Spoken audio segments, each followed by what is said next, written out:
And Please. I've had this idea for a while. My first job out of college was working for an insurance wholesaler, and the insurance wholesaler, cold calling insurance agents basically. But recently I've learned that a lot of companies, as soon as you join a company and you sign up for they give you two times your salary for free life insurance.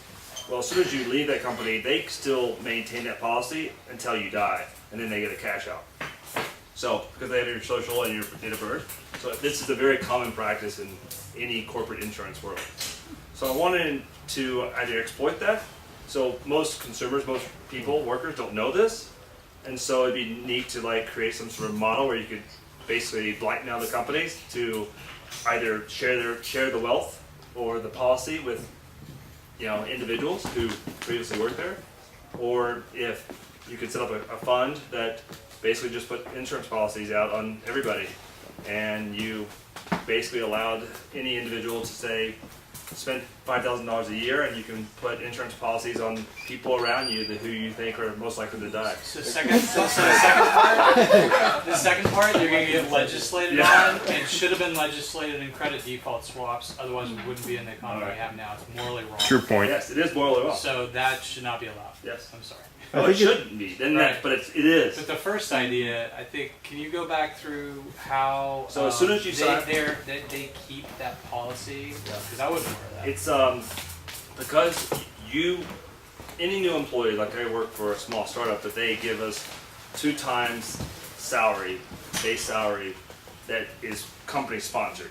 So if I'm with the company and I pass away, then my beneficiary gets that money. But if I leave the company, what we don't know is we think that just terminates. The company is incented because it's so cheap to continue that policy on, and because. So what percentage of policies are continuously maintained? They're still putting money into that policy after you leave. Yeah, because it's like $4 a month. And how frequent is that? Is that all corporations do it 100% of the time? I would say I saw a report from an employment benefit survey that said 70 or 80%. This is a very common, but 80% of the companies in the U.S. do that. So why wouldn't I be able to buy, if you're the company and I left, I'd like to buy out my insurance policy. Yeah, that'd be awesome. And I should probably have the right to do that. Yeah.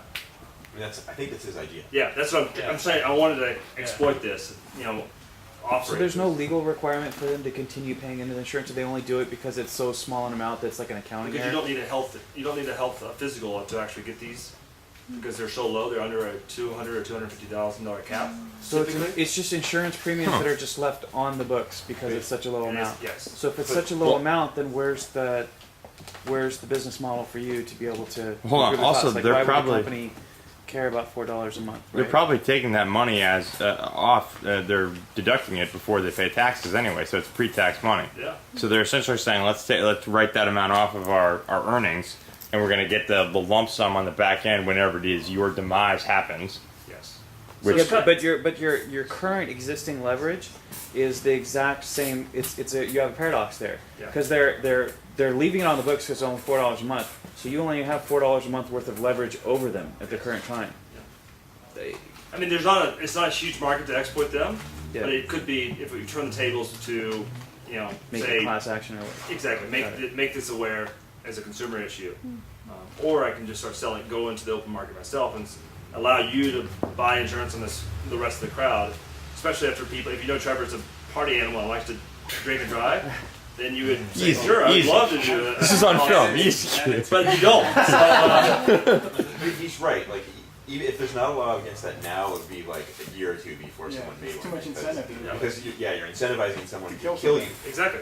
But I'm not telling any of you if I get it's insurance. like the Michael Jackson PR campaign, right? To get the other part of your business going. Deadpool, the movie. Wait, if you reverse the incentive, so you give people incentive to buy in, that's part of the problem they say with American healthcare is that each of these companies are individually siloed with their own healthcare. And in fact, in other social democracies like in Europe, the way they make it is that all companies buy into a pool, and that was supposed to be a big part of the reform recently, so that if all companies share the risk, they have a financial incentive to pay in. Yeah, exactly. So if instead of doing all of healthcare reform, but you could do that just for life insurance and have them all buy into a pool, now you have an incentive for all companies to buy into your pool and for people to buy into it even if they're no longer with a single company. So instead of betting on people to die, you're collectively allowing them to get better life insurance.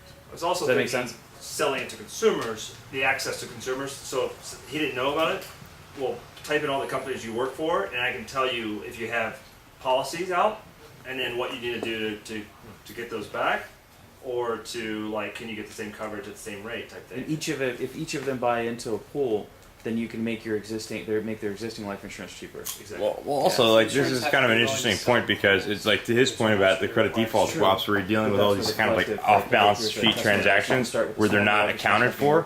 It's like if you work for 4 companies and 4 companies paid at some point a part of your life insurance, are they all claiming that same benefit on one death?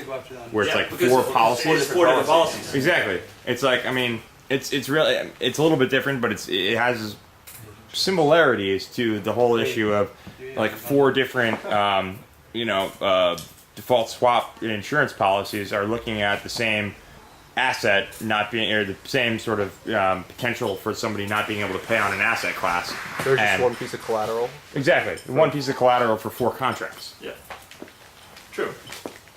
I wonder if, I don't know if I could, sell it to the insurance company. That's what what you're you're saying? just saying. Yeah, well, that's what I'm trying to say. It's like, are you trying to sell it to the insurance company or against the insurance company? Like would sound like an opportunity, because if it's actually in the company's interest to keep paying these premiums, because they're gonna and on the average, if they're IBM and they've got 200,000 employees or whatever, they're gonna make money. That means the insurance companies are losing money, that they calculated their rates wrong. So something's fishy. Something's fishy, It yeah. might be there might be a business opportunity in it. Fishiness. So then, Well, that's so what I'm then saying. the opposite's Multiple true for companies are small insuring businesses, too. against the same outcome. So you can do some research on states that passed legislation that was encouraging, wasn't mandating, but it was encouraging insurance companies to offer 2 pools. There's when I looked into this 3 years ago, Oklahoma and about 7 or 8 other states had passed some legislation, effectively encouraging insurers to offer to these, to these pools. And Okay. but I don't think there's no teeth in it. Yeah. So the question is, can you sell it to insurers? Would you guys care? Are you gonna go look this up now? Like, is this a consumer issue? Absolutely. I'm I upset. would bet on other people's stats. I mean, it's morbid, but it could be kind of interesting. I think it already exists. I think it existed like 2 years ago. Yeah? And yeah, where people someone would pay money for and wait for people to die. Like pay like a pay like a discount, like 80% of what a premium was. Especially physicians would know.